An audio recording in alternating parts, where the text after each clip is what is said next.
Hello, and welcome to Sweater Freak's Knitting Lounge. I'm Jenny, Sweater Freak, a knitter designer behind this channel, and this is a weekly, sometimes bi-weekly segment that I do where I talk about my knitting, my designing, yarn.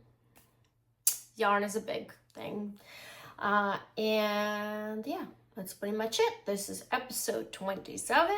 So if you are a repeat watcher, well, thanks for coming back. If you are new, I hope you like the content and stick around. All right. So I have a release date today. So I just, last night, released a new pattern that I will show you shortly. And it does feel like the fall kind of came really quickly this year. Like September 1st hit, and then we got cool morning right away, and it just felt like fall. I have kind of a love and hate relationship with summer. I absolutely love hot weather.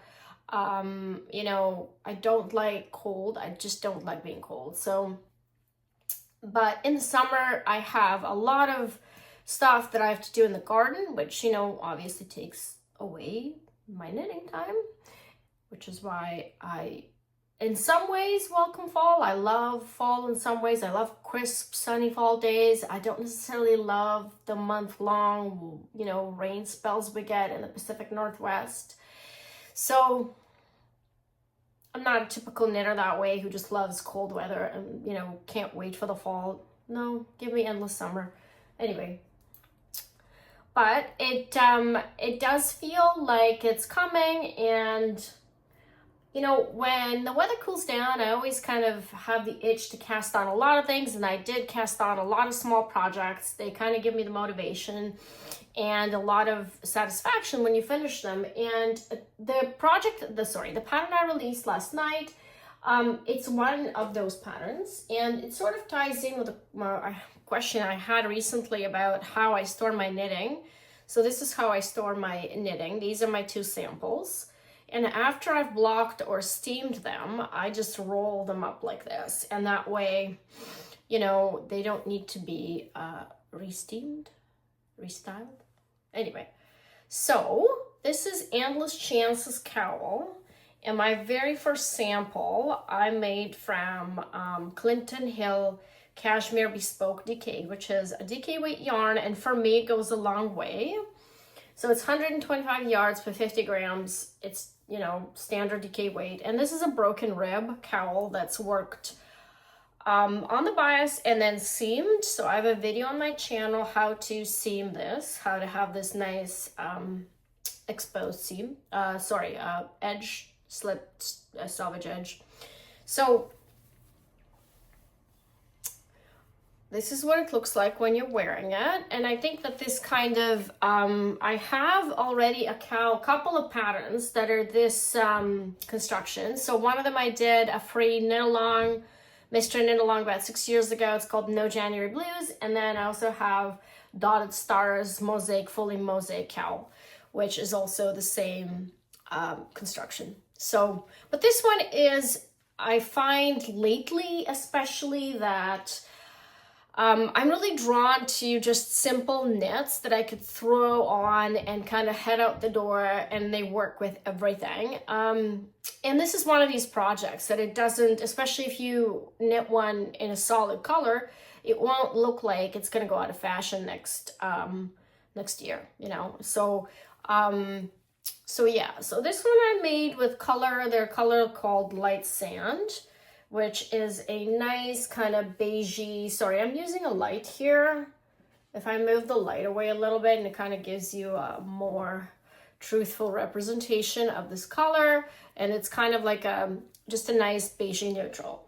Of course, I could not go and just make one sample. I made 3 samples. One I'm not done yet, but this one is my very favorite color. It's denim. It looks, I'm just looking at the screen right now, it looks a lot brighter.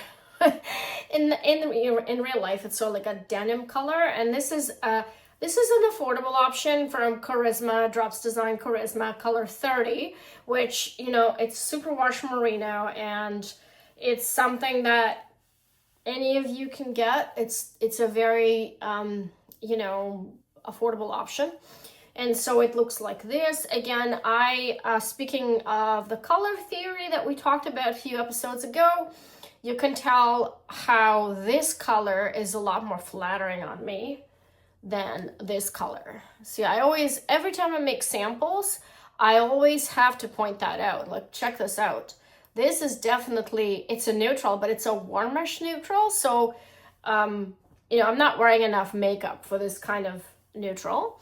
So, if I were to go out wearing this, I would put a lot more makeup to kind of counteract the, how light this is. And this is making me look much better. This color is very, like, it's my favorite color. So it basically flatters me, and you are drawn to your colors, even if you don't know it. Most people I've seen, they're drawn to their own colors. Anyway, I just wanted to see how the pattern works in a cheaper yarn. And the third sample I decided to make was again, a solid color. My testers did a superb job on all kinds of different yarns. Go and take a look. I'll link to the to the pattern, and you can take a look at the projects. But last year, I know I'm a little bit of a late comer to Bordeaux, but I don't think Bordeaux is going away. So I'm waiting for the third ball, and I'm just left to do a few decreases, and then I can bind off and seam this. But again, this is kind of my color, maybe. I don't know. I'm not sure. I may gift this away. I haven't decided yet, but I do like this color. I know Bordeaux snuck up on me. This is a camel merino blend from Lanagato, which is like a medium range yarn compared to obviously cashmere and a superwash wool. So I think if you look at the projects for my testers, you can see that this pattern works for wide range of yarns. And Clinton Hill Cashmere graciously offering 10% off discount with the pattern purchase. So if you purchase the pattern, there's a little coupon PDF download that you can use on her website to get yourself yarn if you wanted to do a luxurious cashmere option. Hey, you know what? If you've wanted one for a while, if you wanted cashmere, this may be your time to do it. So I'm also running a knit along for this pattern. I kept forgetting to post this on Instagram, but I'm saying this here so that I don't forget, and I will leave a link below. My knit alongs, not non-mystery ones, they never have a lot of people participating. So if you really wanted like a small group, knit something in a smaller, more intimate group, then maybe this is for you. Usually I don't have a lot of people. So, if you are looking for, just a small group to knit your pattern with, so you don't get lost in the, and I will have prizes. So do come and knit with us.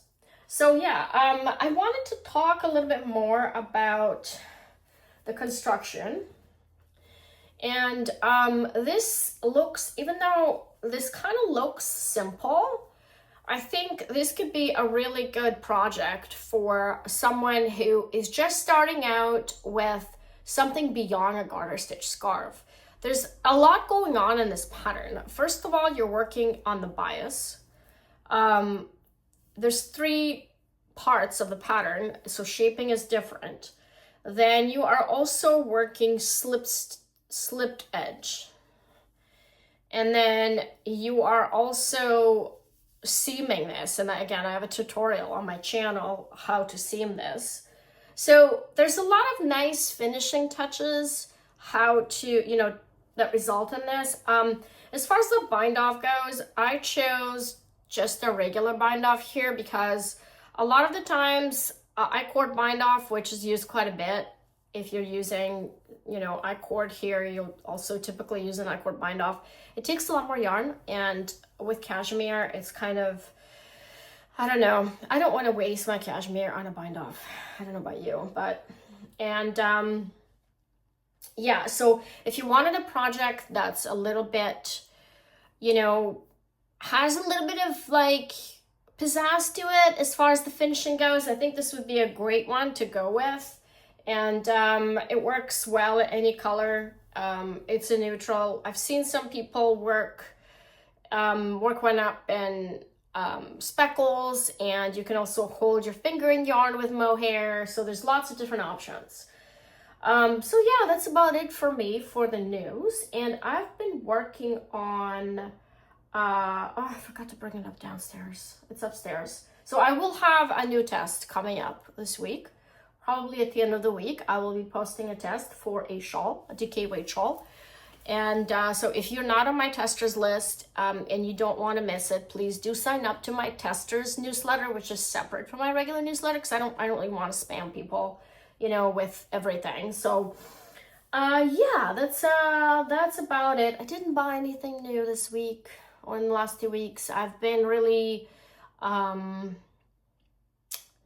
you know, I've been really careful with my purchases because I don't want, like I've been destashing, so I don't really want to end up, you know, minus plus in the same balance. So, but I am working on a few different things, and one of them is the No Rhinebeck No Problem mystery knit, which I decided to run this year as well because I love running it, and I don't attend festivals, so it's a nice little thing for me to do. Like I mainly do it for myself because I do feel left out a lot of the times. And yeah, so again, everything is in my newsletter, and for this you have $2 off until the end of Friday, September 19th. There's a code ENDLESS, which I'll put in the notes, that you can get yourself a copy. If you are my subscriber, look on your mailbox. There's even a better offer, because typically my subscribers get the best offer to kind of make it worth it for them, you know, to be subscribed to my newsletter. And yeah, that's pretty much it. As usual, if you have a question or suggestion or anything, you can comment here. You can use the forum to ask me a question. You can email me. And as long as it's a knitting related question, I will make sure I reply to it. Probably on the podcast, most likely, because like I said, the newsletter format of tips, I got mixed reviews about that. Mostly positive, but I did have quite a bit of people unsubscribing. So I haven't decided what to make of this experience yet. You know, but the podcast is probably my best format to address questions. So if you do have a question, just just go ahead and ask. And I hope I see you in the knit along for the Endless Chances cowl. And yeah, have a great week, and make sure you sneak in a few stitches. Bye.